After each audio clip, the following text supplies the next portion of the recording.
Hi అండి. అందరికీ నమస్కారం. Welcome to my channel. ఈ వీడియోలో ప్రభుత్వ పెన్షనర్లందరికీ ఇప్పుడు అందిన భారీ శుభవార్త అండి.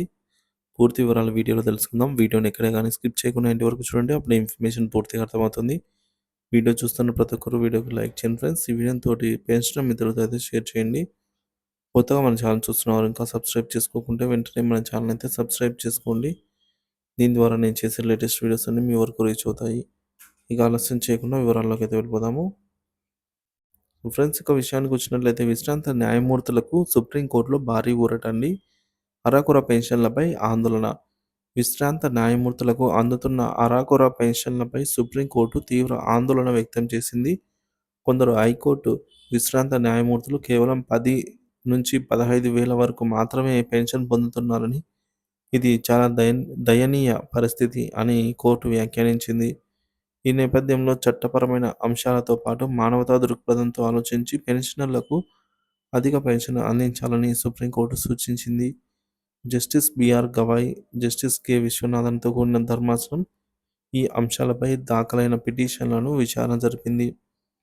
ఈ సందర్భంగా హైకోర్టు విశ్రాంత న్యాయమూర్తులకు పెన్షన్ చెల్లించడంలో ఉన్న అసమానతలను కోర్టు గుర్తించింది. జిల్లా న్యాయ వ్యవస్థ నుంచి పదోన్నతి పొందిన న్యాయమూర్తులకు ఒక రకమైన పెన్షన్ విధానం అమల్లో ఉండగా, న్యాయవాదుల నుంచి నేరుగా హైకోర్టు న్యాయమూర్తులుగా నియమితులైన వారికి మరో విధంగా ఈ పెన్షన్ అనేది అమలవుతోంది. ఈ కారణంగా పెన్షన్‌లో భారీ వ్యత్యాసాలైతే చోటు చేసుకున్నాయని కోర్టు పేర్కొంది. కొందరు విశ్రాంత న్యాయమూర్తులు మరీ దారుణంగా 10,000-15,000 మధ్య మాత్రమే పెన్షన్ పొందుతుండటంపై ధర్మాసనం తీవ్ర అసంతృప్తి వ్యక్తం చేసింది. న్యాయ వ్యవస్థకు విశేష సేవలందించిన న్యాయమూర్తులకు ఇంత తక్కువ పెన్షన్ ఇవ్వడం సరికాదని కోర్టు అభిప్రాయపడింది. కొన్ని సందర్భాల్లో చట్టాల కంటే మానవత్వానికే ఎక్కువ ప్రాధాన్యత ఇవ్వాలని ధర్మాసనం పేర్కొంది. ఈ సమస్యను పరిష్కరించడానికి ప్రభుత్వం ప్రయత్నిస్తోంది అని అటార్నీ జనరల్ వెంకటరమణ కోర్టుకు తెలియజేశారండి. సో, ప్రభుత్వం తరపున వారు. అయితే ఈ కేసు విచారణను జనవరి 8, 2025కు వాయిదా వేస్తూ ఈలోగా సమస్యను పరిష్కరించుకునేందుకు చర్యలు తీసుకోవాలని కోర్టు సూచించింది. న్యాయమూర్తుల పెన్షన్‌కు సంబంధించిన ఈ కేసు దేశవ్యాప్తంగా చర్చనీయాంశంగా మారింది. ఈ అంశంపై మరింత లోతుగా అధ్యయనం చేసి తగిన చర్యలు తీసుకోవాల్సిన అవసరం ఉంది. ఈ కేసు సుప్రీంకోర్టు తీర్పు విశ్రాంత న్యాయమూర్తుల జీవితాల్లో వెలుగు నింపుతుందనైతే ఆశిద్దాం. కొన్ని ముఖ్యమైన అంశాలైతే చూద్దామండి. విశ్రాంత న్యాయమూర్తుల పెన్షన్ విషయంలో సుప్రీంకోర్టు తీవ్ర ఆందోళన వ్యక్తం చేసింది.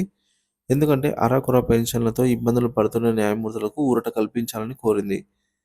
విభిన్న పెన్షన్ విధానాల వల్ల వస్తున్న అసమానతలను సుప్రీంకోర్టు గుర్తించింది.